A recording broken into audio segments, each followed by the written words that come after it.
ونعوذ بالله من شرور أنفسنا ومن سيئات أعمالنا من يهده الله فلا مضل له ومن يضلله فلا هادي له ونشهد أن لا إله إلا الله وحده لا شريك له ونشهد أن سيدنا وسندنا وحبيبنا وطبيب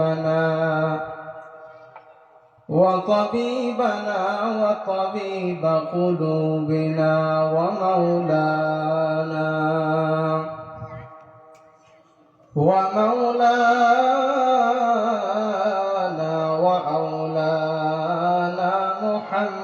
محمدا عبده ورسوله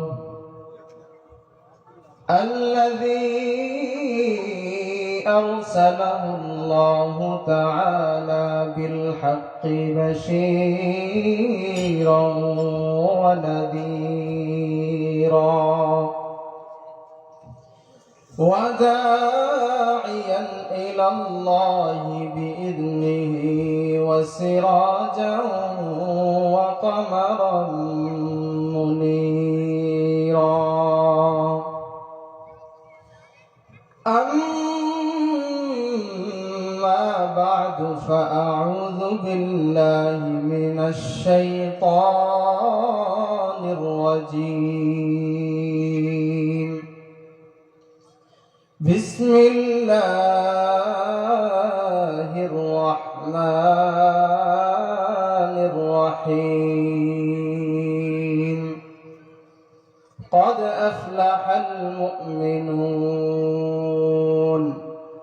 الذين هم في صلاتهم خاشعون والذين هم عن اللغو معرضون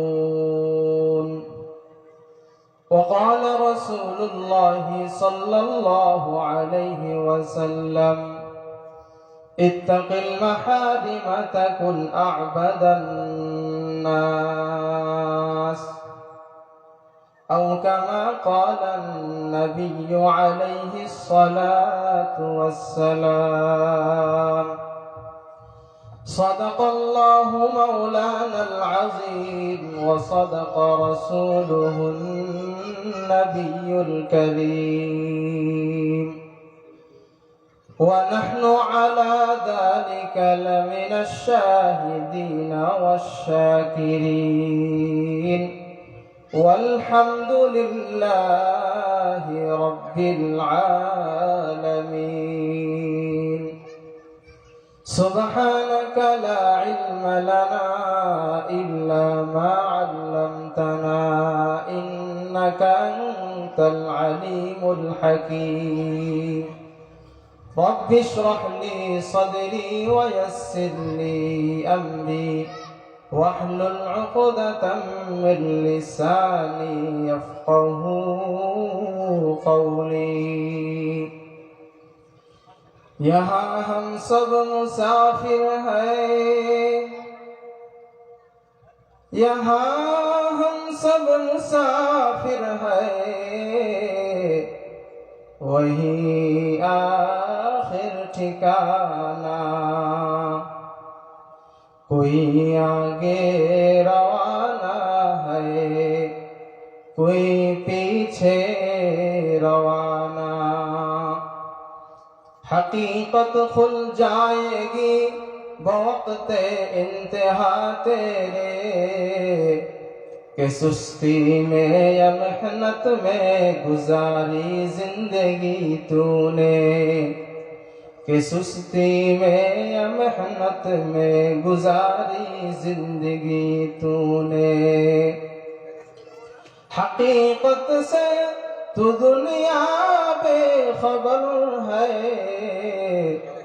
दुनिया की नुमाइश पर नजर है। नुमी गोयम के अज दुनिया जुदा बाश, बहर कारे के बाशी बा खुदा बाश।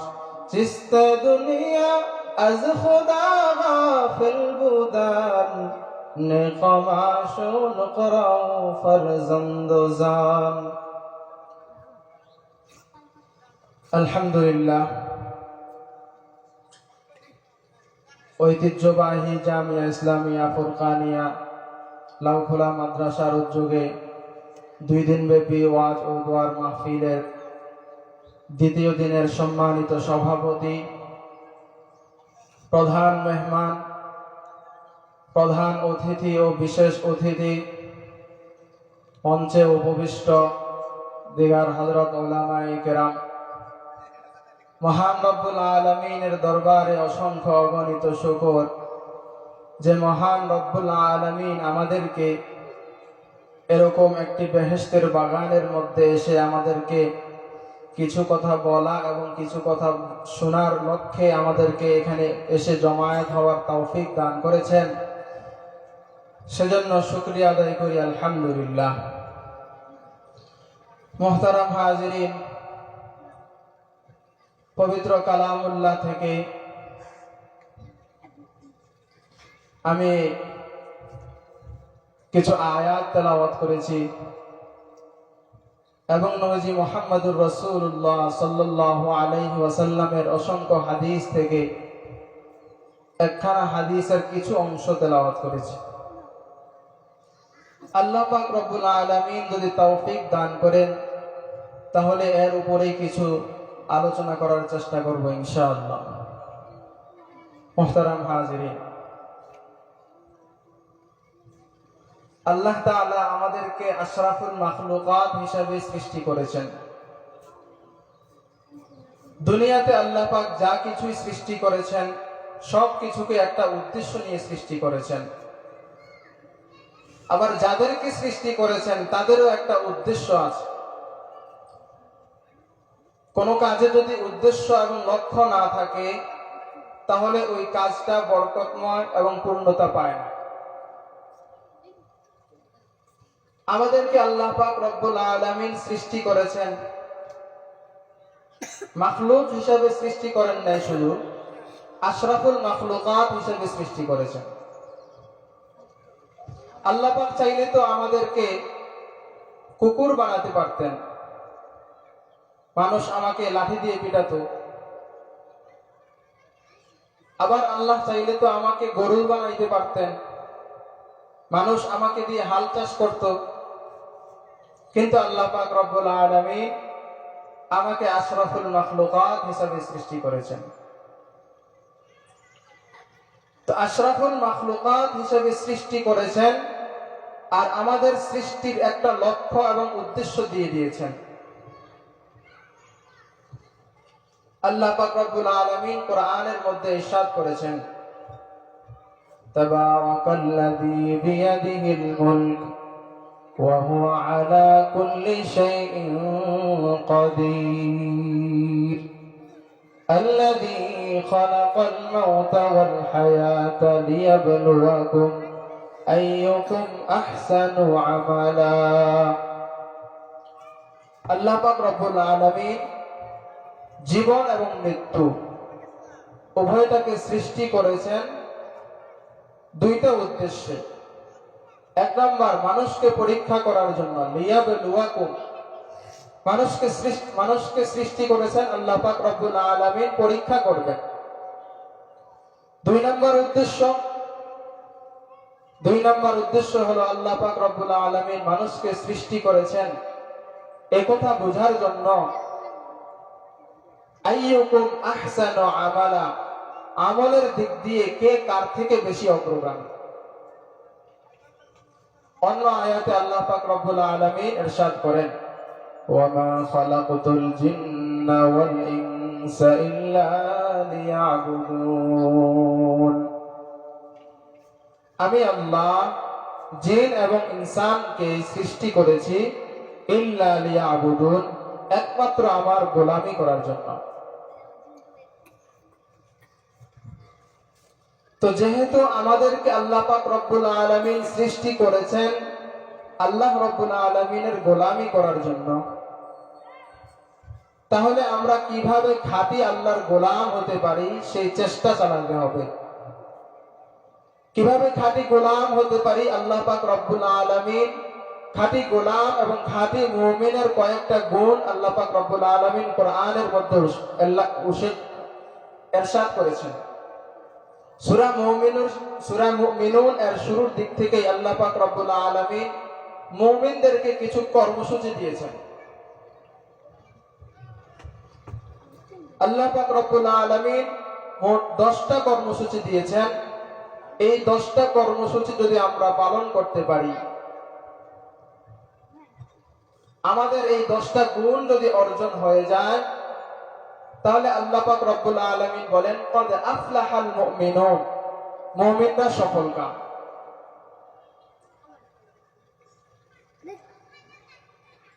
আল্লাহ পাক রব্বুল আলামিন শুরুতেই বলে দিয়েছেন ক্বাদ আফলাহাল মুমিনুন, মুমিনরা অবশ্যই সফলকাম। কি কাজ করলে সফলকাম এটা পরবর্তীতে বলতেছেন, কিন্তু এর আগে আল্লাহ পাক রব্বুল আলামিন বলেছেন মুমিনরা সফলকাম। এর দ্বারা আল্লাহ পাক রব্বুল আলামিন বুঝাইছেন যে সামনে যে গুণের কথা আমি উল্লেখ করব, এই গুণগুলো যদি তোমরা পালন করো, এই গুণগুলো যদি তোমরা নিজের মধ্যে ধারণ করতে পারো, তাহলে অবশ্যই মুমিন, তুমি পরিপূর্ণ মুমিন, তুমি সফলকাম মুমিন। قد أفلح المؤمنون, আল্লাহ পাক রব্বুল আলামিন কোরআনের মধ্যে ইরশাদ ফরমান, ওই সমস্ত মুমিন সফলকাম, ওই সমস্ত মুমিন পরিপূর্ণ মুমিন, যেই মুমিন আল্লাযীনা হুম ফী সালাতিহিম খাশিউন, যে মুমিন তার নামাজ আদায় করে খুশু খুজুর সহিত। খুশু খুজু কাকে বলে? সাহাবায়ে কেরাম রিদওয়ানুল্লাহি তাআলা আলাইহিম আজমাইন নবীজিকে প্রশ্ন করেছেন, ইয়া রাসূলুল্লাহ, নামাজের মধ্যে খুশু খুজু আবার কি জিনিস? রাহমাতুল লিল আলামিন নবী মুহাম্মদুর রাসূলুল্লাহ সাল্লাল্লাহু আলাইহি ওয়াসাল্লাম জবাব দিলেন, খুশু খুজু মানে হলো ইহসানের সহিত নামাজ আদায় করা। সাহাবায়ে কেরাম আবার জিজ্ঞেস করলেন, ইয়া রাসূলুল্লাহ, মাল ইহসান, ইহসান কি জিনিস? নবী করিম সাল্লাল্লাহু আলাইহি ওয়াসাল্লাম বললেন, আন তা'বুদাল্লাহ কাআন্নাকা তারাহু ফাইন লাম তাকুন তারাহু ফাইন্নাহু ইয়ারাক। ও আমার সাহাবারা, খেয়াল করে শোনো, খুশু খুজু কাকে বলে? খুশু খুজু হলো ইহসানের সহিত নামাজ আদায় করা। ইহসান কাকে বলে? সাহাবারা শোনো, ইহসান বলা হয় আন তা'বুদাল্লাহ কাআন্নাকা তারাহু, তুমি মাওলা পাকের ইবাদত এমন ভাবে করবা যেন তুমি আল্লাহকে দেখতেছো। রুকু দিচ্ছ, সিজদা করছো, কোরআন তেলাওয়াত করছো, মনের মধ্যে এটা থাকবে, এই উপলব্ধি থাকবে যে আমি আল্লাহকে দেখতেছি। ফাইন লাম তাকুন তারাহু ফাইন্নাহু ইয়ারাক, যদি তুমি রব্বুল আলামিনকে দেখো, এই উপলব্ধি মনের মধ্যে না জাগে, এই উপলব্ধি তৈরি করতে না পারো, তবে মনের মধ্যে এটা ধারণ করো, মনের মধ্যে এই চিন্তা আনো যে আল্লাহ আমাকে দেখতেছে। এটাই হলো খুশু খুজুর সহিত নামাজ আদায় করা। বড় পীর আব্দুল কাদের জিলানী রাহমাতুল্লাহি আলাইহি তার কিতাবের মধ্যে খুশু খুজুর আরেকটা উদাহরণ দিয়েছেন। আব্দুল কাদের জিলানী রাহমাতুল্লাহি আলাইহি কিতাবের মধ্যে লেখেন, খুশু খুজু কাকে বলে? কয় বান্দা, তুমি নামাজের মধ্যে এমন ভাবে দাঁড়াবে তুমি মনে করবে তোমার সামনে আল্লাহ, আর তোমার পিছনে মালাকুল মউত আজরাইল, তোমার ডানে জান্নাত, তোমার বামে আল্লাহ পাক রব্বুল আলামিনের 7টি জাহান্নাম, আর তোমার উপরে রহমতের সমস্ত ফেরেশতারা সকিনা নাজিল করতেছে। এই অবস্থা যদি তোমার মধ্যে আসে, এই উপলব্ধিটা যদি তুমি তৈরি করতে পারো, তাহলে তুমি মনে করবা তোমার নামাজটা খুশুর সহিত আদায় হইতেছে। কিন্তু মুসলমান, বর্তমানে আমাদের অবস্থা হলো, মুয়াজ্জিন নামাজের আগে আমাদেরকে দিনের মধ্যে 5 বার ডাকে, 5 বার আমাদেরকে বলে হাইয়া আলাস সালাহ, হাইয়া আলাল ফালাহ। ও ভাই আসো, নামাজের দিকে আসো, ও ভাই কল্যাণের দিকে আসো।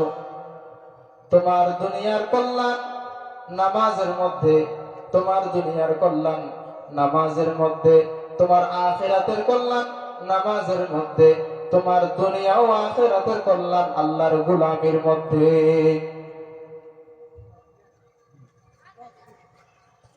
মুহতারাম হাজিরিন, মসজিদের মধ্যে আযান হয়, কিন্তু আমাদের এই অবস্থা, মসজিদের নামাজ হয়, আমরা সচক্ষে দেখি, কিন্তু আমরা পার্শ্ববর্তী রাস্তা দিয়ে চলে যাই, নামাজ আদায় করি না। কোন ইবাদত বন্দেগীতে আমাদের মন বসে না।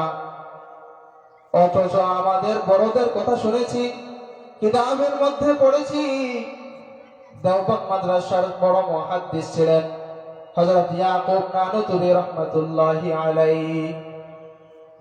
ইয়াকুব নানুতুবি রাহমাতুল্লাহি আলাইহি একবার সফরের মধ্যে এক জায়গা থেকে আরেক জায়গায় যাচ্ছিলেন।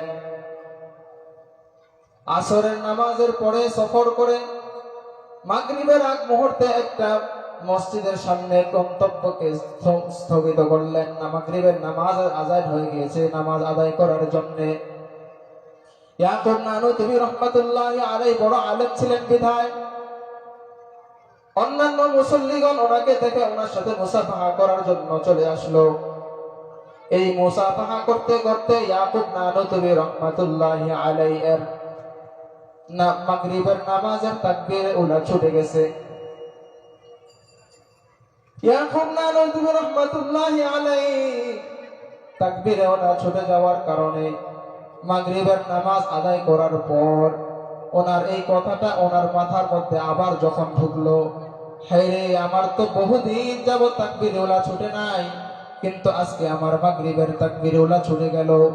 এই কথা যখন ওনার অন্তরে আসলো, এই কথা যখন ওনার মাথার মধ্যে আসলো, উনি আল্লাহ বলে হাই করে একটা চিৎকার দিয়ে মাটিতে পড়ে গেলেন, অজ্ঞান হয়ে গেলেন। খাদেম বলল, হাই শায়েখ তো সুস্থ ছিলেন, কিন্তু হঠাৎ কি কারণে আবার অসুস্থ হয়ে পড়লেন, অজ্ঞান হয়ে পড়লেন। শায়েখকে পানি দিয়ে সুস্থ করা হলো। এরপর শায়েখকে জিজ্ঞেস করা হলো, শায়েখ আমরা তো দেখলাম আপনি সুস্থ, মাগরিবের নামাজ সুন্দরভাবে আদায় করলেন, কিন্তু আবার কি এমন হয়ে গেল, কি এমন কথা মনে পড়লো যে কথার কারণে আপনার অন্তর থেকে আহ শব্দ ভেসে এসে উঠেছে, আর এই কারণে আপনি মাটিতে লুটে পড়ে গেলেন। হযরত ইয়াকুব নানুতুবি রাহমাতুল্লাহি আলাইহি বলেন, আরে আমার তো জিন্দেগিতে তাকবীরুল্লাহ ছুটে নাই, কিন্তু আজকে হতভাগা আমি, আমার তাকবীরুল্লাহ ছুটে গেছে। এই জন্য আমার অন্তরের মধ্যে একটা ধাক্কা লেগেছে। না জানি আমি আল্লাহ পাক রব্বুল আলামিনের কত বড় নাফরমানি করেছি।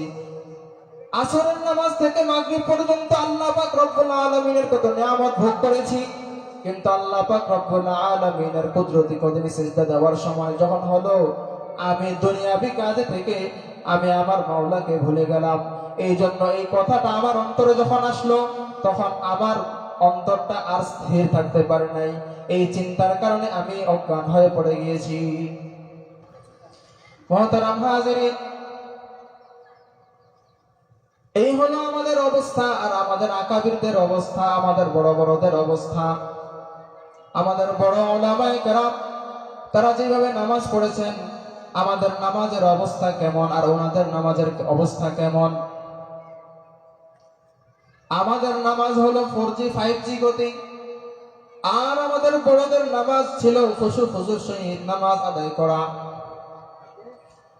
আজকে আমি রিক্সা চালাই, গাড়ি চালাই, নামাজের সময় হয় নামাজ আদায় করি না, নামাজের সময় নামাজ আদায় করার সময় পাই না, ফুরসত পাই না। কিন্তু আমাদের পূর্বে যারা বড় বড় বাদশাহ ছিলেন, তারাও মুহাম্মদুর রাসূলুল্লাহ সাল্লাল্লাহু আলাইহি ওয়াসাল্লামের সাহাবী যারা ছিলেন, তারা এক একজন বড় বড় গভর্নর ছিলেন, বড় বড় রাষ্ট্রের প্রধানমন্ত্রী ছিলেন। তারপরে আল্লাহ পাক রব্বুল আলামিনের গোলামি করার ক্ষেত্রে কিঞ্চিত ত্রুটি করেন নাই। আল্লাহ নবী সাল্লাল্লাহু আলাইহি ওয়াসাল্লামের একজন প্রিয় সাহাবী হযরত সাঈদ ইবনে আমির আল-জুমাহি রাদিয়াল্লাহু তাআলা আনহু খায়বার যুদ্ধের পরে ইসলাম গ্রহণ করেন। এই হযরত সাঈদ ইবনে আমির আল-জুমাহি রাদিয়াল্লাহু তাআলা আনহুকে খলিফাতুল মুসলিমিন, আমিরুল মুমিনিন হযরত ওমর রাদিয়াল্লাহু তাআলা আনহুর পক্ষ থেকে হিমসের গভর্নর করে, হিমসবাসীর মুখ্যমন্ত্রী হিসেবে হযরত সাঈদ ইবনে আমির আল-জুমাহি রাদিয়াল্লাহু তাআলা আনহুকে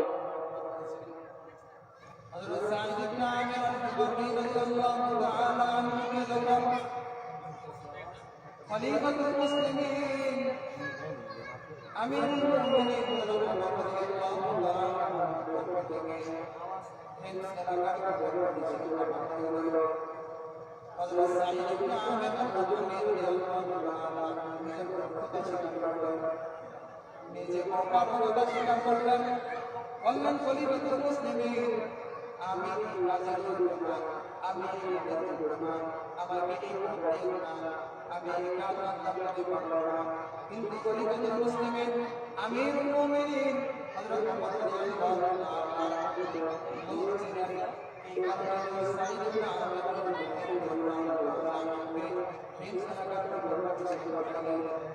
একবার হিমস এলাকা থেকে কিছু লোক আমিরুল মুমিনিন হযরত ওমর রাদিয়াল্লাহু তাআলা আনহু বললেন, হে হিমসবাসী, তোমরা বলো তোমাদের এলাকার মধ্যে যারা গরিব লোক আছে, এমন কিছু গরিবের মধ্য হতে 100 লোক বাছাই করে এদের লিস্টটি আমার কাছে দিয়ে যাও। রাষ্ট্রীয় বরাদ্দ থেকে তাদের জন্য কিছু দেওয়ার চেষ্টা করব। ওই হিমসের অধিবাসী লোকেরা 100 জনের একটা লিস্টি করে আমিরুল মুমিনিন হযরত ওমর রাদিয়াল্লাহু তাআলা আনহুর কাছে জমা দিলেন। হযরত ওমর রাদিয়াল্লাহু তাআলা আনহু যখন লিস্টিটা হাতের মধ্যে নিলেন, হাতের মধ্যে নিয়ে দেখেন 100 জন গরিব লোকের মধ্যে হতে সর্বপ্রথম যে নামটা দেখা যায়, ওই নামটা হলো হযরত সাঈদ ইবনে আমির আল-জুমাহি রাদিয়াল্লাহু তাআলা আনহু, যিনি হলেন তাদের গভর্নর, ওই হিমস এলাকার মুখ্যমন্ত্রী ছিলেন। হযরত সাঈদ ইবনে আমির আল-জুমাহি রাদিয়াল্লাহু তাআলা আনহু নাম সর্বপ্রথম গরিবদের মধ্য থেকে দেখে আমিরুল মুমিনিন হযরত ওমর রাদিয়াল্লাহু তাআলা আনহু মনের মধ্যে একটু চোট লাগলো। হযরত ওমর রাদিয়াল্লাহু তাআলা আনহু বললেন, এ হিমসের অধিবাসীরা, তোমরা সত্য কথা বলো, তোমরা যে লিস্টিটা করেছো, এই লিস্টিটা কি আসলে সত্য কিনা, এই লিস্টিটা কি বাস্তব কিনা? ওই লোকেরা বলল, হ্যাঁ হ্যাঁ, আমাদের যেই 100 জন লোকের লিস্টি আপনার হাতে হস্তান্তর করা হয়েছে, বাস্তবেই এরা গরিব এবং প্রকৃতপক্ষেই ওরা গরিব। হযরত ওমর রাদিয়াল্লাহু তাআলা আনহু বলেন, তোমাদের গভর্নরের যদি অবস্থা এমন হয়, তাহলে আমাকে আগামী মাসের মধ্যে সফর করতে হবে, ওই এলাকায় গিয়ে জনগণের কাছ থেকে খোঁজ খবর নিতে হবে, তোমরা কি সত্য বলছো নাকি মিথ্যা বলছো। তখন হযরত ওমর রাদিয়াল্লাহু তাআলা আনহু এর যাচাইয়ের আগে একজন দূতের মাধ্যমে হযরত সাঈদ ইবনে আমির আল-জুমাহি রাদিয়াল্লাহু তাআলা আনহুর কাছে 1000 স্বর্ণ মুদ্রা বরাদ্দ করে ওনার জন্য হাদিয়া হিসেবে প্রেরণ করলেন। রাষ্ট্রদূত যখন হযরত সাঈদ ইবনে আমির আল-জুমাহি রাদিয়াল্লাহু তাআলা আনহুর কাছে 1000 দিনার নিয়ে হযরত সাঈদ ইবনে আমির আল-জুমাহি রাদিয়াল্লাহু তাআলা আনহুর হাতে হস্তান্তর করলেন, তখন হযরত সাঈদ ইবনে আমির আল-জুমাহি রাদিয়াল্লাহু তাআলা আনহু এই ব্যাগ থেকে এই স্বর্ণগুলো দেখে হযরত সাঈদ ইবনে আমির আল জুমাহি রাদিয়াল্লাহু তাআলা আনহুর মুখ থেকে সর্বপ্রথম যে বাক্যটা উচ্চারিত হয়েছে সেই শব্দটা হলো ইন্না লিল্লাহি ওয়া ইন্না ইলাইহি রাজিউন। হযরত সাঈদ ইবনে আমির আল জুমাহি রাদিয়াল্লাহু তাআলা আনহুর এই শব্দ শুনে পার্শ্বের রোম থেকে হযরত সাঈদ ইবনে আমির আল জুমাহি রাদিয়াল্লাহু তাআলা আনহুর স্ত্রী দৌড়ে আসলেন। আয়েশা বললেন, স্বামী আমার, কি এমন ঘটনা ঘটে গেছে যার জন্য আপনি এরকম ইন্না লিল্লাহ পড়লেন? আকুতিলা ওমর, আমিরুল মুমিনিন হযরত ওমর রাদিয়াল্লাহু তাআলা আনহুকে শহীদ করে দেওয়া হয়েছে। তখন হযরত সাঈদ ইবনে আমির আল জুমাহি রাদিয়াল্লাহু তাআলা আনহু বলেন, বালিল আমরু আযমু মিন যালিক। ওগো স্ত্রী, বরং এর চাইতে আরো মারাত্মক বিষয় ঘটে গেছে। হযরত সাঈদ ইবনে আমির আল জুমাহি রাদিয়াল্লাহু তাআলা আনহুর স্ত্রী বললেন, এর চাইতে বড় ঘটনা কি? সমস্ত মুসলমানদেরকে কি যুদ্ধের ময়দানে শহীদ করে দেওয়া হয়েছে? হযরত সাঈদ ইবনে আমির আল জুমাহি রাদিয়াল্লাহু তাআলা আনহু বললেন, না, বরং ঘটনা এর চাইতে আরো মারাত্মক। হযরত সাঈদ ইবনে আমির আল জুমাহি রাদিয়াল্লাহু তাআলা আনহুর স্ত্রী বললেন, ওগো স্বামী আমার, ঘটনা কি আমার কাছে বিস্তারিত একটু খুলে বলেন। হযরত সাঈদ ইবনে আমির আল জুমাহি রাদিয়াল্লাহু তাআলা আনহু বলেন, যে ঘটনা ঘটেছে এই ঘটনার সমাধানের জন্য তোমার বড় প্রয়োজন, তোমার সাহায্য আমার বড় প্রয়োজন। খলিফাতুল মুমিনিন, আমিরুল মুমিনিন হযরত ওমর রাদিয়াল্লাহু তাআলা আনহুর পক্ষ থেকে আমার কাছে 1000 স্বর্ণ মুদ্রা হাদিয়া হিসেবে প্রেরণ করা হয়েছে। এর মাধ্যমে আমার কাছে দুনিয়াকে দুনিয়া আমার দিনকে ধ্বংস করার জন্য, দুনিয়া আমার ভিতরে ঢোকানোর জন্য, আমার দুনিয়াকে বরবাদ করার জন্য এই হাদিয়া এসেছে। ওগো স্ত্রী, তুমি আমার পক্ষ থেকে আমি আমার ঘরে ঢোকার আগে এই 1000 স্বর্ণ মুদ্রা তুমি এলাকার যত গরিব আছে ওই গরিবদের মধ্যেই তুমি বন্টন করে দাও। হযরত সাঈদ ইবনে আমির আল জুমাহি রাদিয়াল্লাহু তাআলা আনহুর রাষ্ট্রদূত যখন হযরত ওমর রাদিয়াল্লাহু তাআলা আনহুর কাছে ফিরে আসলেন, আসার পর দেখলেন রাষ্ট্রদূত কান্না করতেছে। খলিফাতুল মুসলিমিন হযরত ওমর রাদিয়াল্লাহু তাআলা আনহু বারবার জিজ্ঞেস করতেছেন, ওগো রাষ্ট্রদূত, তোমার কান্নার কারণ কি? রাষ্ট্রদূত বলল, খলিফাতুল মুসলিমিন, যে অবস্থা আমি আমার স্বচক্ষে দেখেছি এটা বর্ণনা করার ভাষা আমার কাছে নাই। হযরত ওমর রাদিয়াল্লাহু তাআলা আনহু বলেন, বলো কি এমন ঘটনা ঘটেছে? তখন রাষ্ট্রদূত বলল, হযরত সাঈদ ইবনে আমির আল জুমাহি রাদিয়াল্লাহু তাআলা আনহু আপনার পক্ষ থেকে যে হাদিয়া দেওয়া হয়েছে ওই হাদিয়াকে উনি গ্রহণ না করে বরঞ্চ উনি ওনার এলাকার গরিবদের মধ্যে বন্টন করে দিয়েছেন। তখন হযরত ওমর রাদিয়াল্লাহু তাআলা আনহু বললেন, ঠিক আছে, আগামী মাসে রাষ্ট্রীয় সফর বরাদ্দ করো, হিমসের মধ্যে আমরা রাষ্ট্রীয় সফরে যাব। হযরত সাঈদ ইবনে আমির আল জুমাহি রাদিয়াল্লাহু তাআলা আনহুর কাছে যখন এই ঘটনা শুনলেন, হযরত সাঈদ ইবনে আমির আল জুমাহি রাদিয়াল্লাহু তাআলা আনহু দেশের যত প্রশাসনিক কর্মকর্তা আছে সবাইকে ডাকালেন। ডাকায় বললেন, প্রধানমন্ত্রী আসবে, এজন্য প্রস্তুতি ওইরকম ভাবে গ্রহণ করতে হবে, আমাদেরকে সতর্কতা অবলম্বন করতে হবে। রাষ্ট্রীয় সম্মাননা দিয়া খলিফাতুল মুসলিমিন আমিরুল মুমিনিন হযরত ওমর রাদিয়াল্লাহু তাআলা আনহুকে রাষ্ট্রীয় সম্মাননা দিয়া ওনাকে মঞ্চে আনা হবে।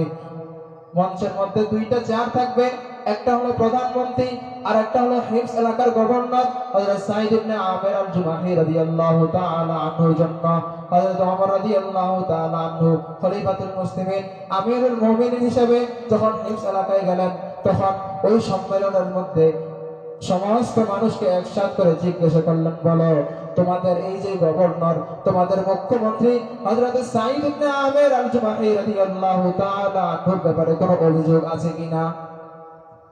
তখন জনগণ একজন আরেকজনের দিকে তাকায়, কেউ কোনো কিছু বলে কিনা, কেউ কোনো অভিযোগ দায়ের করে কিনা। যখন হযরত ওমর রাদিয়াল্লাহু তাআলা আনহু এই অবস্থা দেখতে পেলেন, মানুষের মধ্যে মনে হলো যে ভয় বিরাজ করছে। তখন হযরত ওমর রাদিয়াল্লাহু তাআলা আনহু বললেন, তোমাদের কোনো ভয় নাই, নির্বিঘ্নে তোমরা বলতে পারো। তোমাদের গভর্নরের বিরুদ্ধে যদি কোনো অভিযোগ থাকে, ওই অভিযোগ তোমরা পেশ করতে পারো, এর সমাধান আমি করে দিয়ে যাব। আজকে তোমাদের সামনেই তোমাদের গভর্নরকে শাস্তি দেওয়া হবে। তখন মাঠের মধ্যে থেকে 4 জন ব্যক্তি দাঁড়াইলো। খলিফাতুল মুসলিমিন, আমার একটা অভিযোগ। আরেক কোণা থেকে আরেক ব্যক্তি দাঁড়াইলো। খলিফাতুল মুসলিমিন, আমার আরেকটা অভিযোগ। আরেক কর্নার থেকে আরেক ব্যক্তি দাঁড়াইলো। খলিফাতুল মুসলিমিন, আমার একটা অভিযোগ আছে। আরেক কর্নার থেকে আরেকজন দাঁড়াইলো। আমিরুল মুমিনিন, আমারও একটা অভিযোগ আছে। হযরত ওমর রাদিয়াল্লাহু তাআলা আনহু জিজ্ঞেস করলেন, বলো তোমাদের কি অভিযোগ?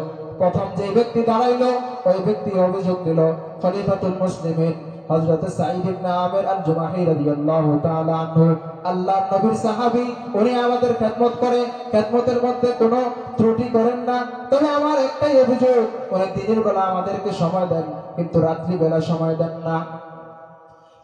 এই অভিযোগ যখন দায়ের করা হলো, তখন হযরত সাঈদ ইবনে আমির আল-জুমাহি রাদিয়াল্লাহু তাআলা আনহুকে লক্ষ্য করে বললেন, এই সাঈদ, বলো তোমার এই অভিযোগের উত্তর কি? হযরত সাঈদ ইবনে আমির আল-জুমাহি রাদিয়াল্লাহু তাআলা আনহু তখন প্রতি উত্তরে বললেন, খলিফাতুল মুসলিমিন, আমিরুল মুমিনিন, দুনিয়াতে আল্লাহ পাক রব্বুল আলামিন আমাকে সৃষ্টি করেছেন। আল্লাহ পাক রব্বুল আলামিন আমাকে শুধুমাত্র আল্লাহ পাক রব্বুল আলামিনের গোলামি করার জন্য সৃষ্টি করেছেন। আল্লাহ পাক রব্বুল আলামিনের গোলাম হিসেবে আমি যাতে আল্লাহ পাক রব্বুল আলামিনের কাছে পরিচয় দিতে পারি, এই জন্য আমি দিনের বেলা জনগণকে সময় দেই, আর রাতের বেলা আমার মাওলাকে সময় দেই। সময় সংক্ষেপ, এই কথা বোঝাতে চেয়েছিলাম যে আমরা সাধারণ একজন মুসলমান হয়ে আমাদের সময়কে কাজে লাগাতে পারি না। আর আল্লাহর নবীর পেয়ারা সাহাবী হযরত সাঈদ ইবনে আমির আল-জুমাহি রাদিয়াল্লাহু তাআলা আনহু গরীব সাহাবী ছিলেন, আবার একটা রাষ্ট্রের গভর্নর ছিলেন। এত দায়িত্ব থাকা সত্ত্বেও উনি দিনের বেলায় জনগণের খেদমত করেছেন, আর রাতের বেলায় ওনার রবকে সময় দিয়েছেন। কিন্তু আমাদের কি অবস্থা হয়ে গেল? 5 ওয়াক্ত নামাজের জন্য মসজিদ থেকে হাইয়া আলাস সালাহ, হাইয়া আলাল ফালাহ বলে ডাকা হয়, কিন্তু আমাদের সময় হয় না। দুনিয়াটা তো হলো ক্ষণস্থায়ী। ওমা হাযিহিল হায়াতুদ দুনিয়া ইল্লা লাহওয়ুন ওয়া লাইব ওয়া ইন্নাদ দারাল আখিরাতা লাহিয়াল হায়াওয়ান লাউ কানু ইয়ালামুন। এই দুনিয়াটা ক্ষণস্থায়ী, আমার চিরস্থায়ী বাসস্থান তো হলো জান্নাত।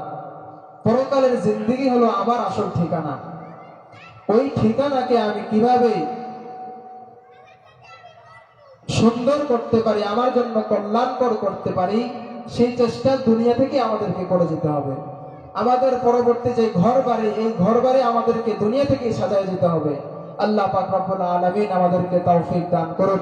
ওয়া আখিরু দাওয়ানা আলহামদুলিল্লাহি রাব্বিল আলামিন।